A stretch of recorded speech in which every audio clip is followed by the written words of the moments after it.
আমি আরেকটা কথা বলতে চাই, খালেদা জিয়া অসুস্থ, তাকে বিদেশে পাঠাও, আল্লাদের আর শেষ নাই। কোন দেশে সাজাপ্রাপ্ত আসামিকে মানে চিকিৎসার জন্য বিদেশে পাঠায় বলতে পারেন?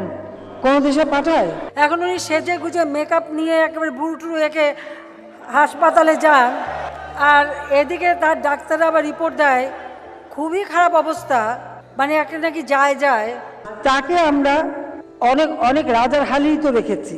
এখন সে এবারকে বাংলাদেশের সব থেকে বেশি দামি যে হাসপাতাল, সেখানে চিকিৎসা নিচ্ছে। তার লিভার নাকি পচে শেষ।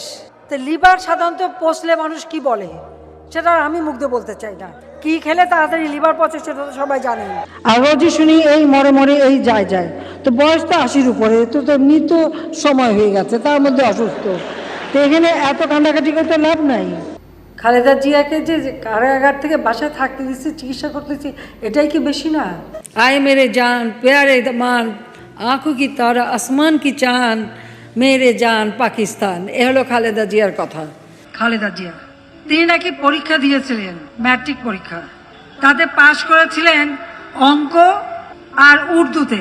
কারণ উর্দু পাকিস্তানের ভাষা, এটা তার খুব প্রিয় ভাষা, আর অঙ্ক তো আবার টাকা গোনায় লাগে, তাই ওটাই ভালো বোঝে, কাজে ওটাই পাশ করেছে, আর কিছুতে পাশ করতে পারে নাই। আরে আমার বাবা দেশ স্বাধীন করেছিল বলেই না এই ক্যান্টনমেন্ট, আর আমি ক্যান্টনমেন্টে ঢুকলে আমার বিরুদ্ধে মামলা। সেদিন প্রতিজ্ঞা করেছিলাম যে ওই ক্যান্টনমেন্টে বসবাস করতে হবে না, যেদিন সময় পাবো বের করে দেবো, বের করে দিতে।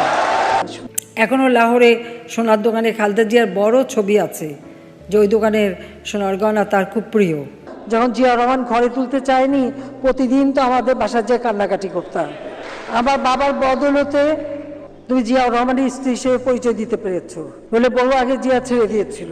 জিয়াউর রহমান ছিল matric pass, Khaleda Zia matric fail, আর তার ছেলে কয়েকবার বিভিন্ন স্কুল থেকে এক্সপেল হয়ে শেষে শোনা যায় কোন এক অখ্যাত জায়গা থেকে নাকি একটা সার্টিফিকেট জোগাড় করেছে। আর একজন কুলাঙ্গার বানিয়ে রেখে গেছে জিয়াউর রহমান, সে এখন লন্ডনে বসে আছে।